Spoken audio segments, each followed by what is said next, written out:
Il est indéniable que le concept de « grotte » évoque des cavernes ornées de formations rocheuses spectaculaires telles que des stalactites et des stalagmites, typiques des régions karstiques riches en calcaire.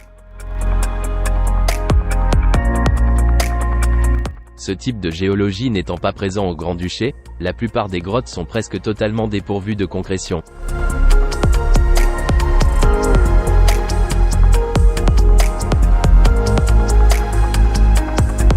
Dans de nombreux cas, il s'agit de grottes tectoniques, typiques des régions riches en grès.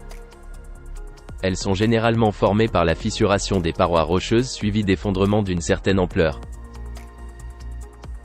Cela implique des cavités moins spectaculaires et fortement limitées en étendue et en profondeur.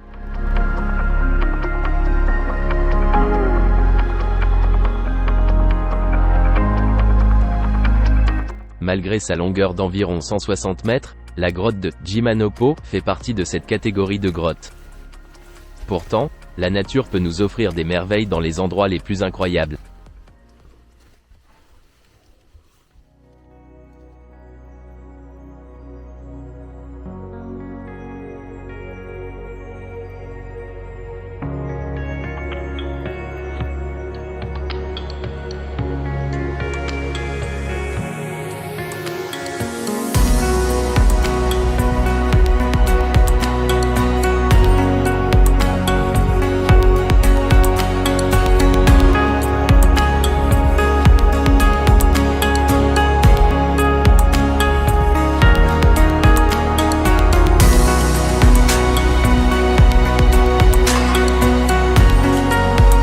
De très jeunes stalactites et stalagmites, des draperies, du lait de lune, commencent à prendre possession des parois stériles d'une grotte apparemment inactive.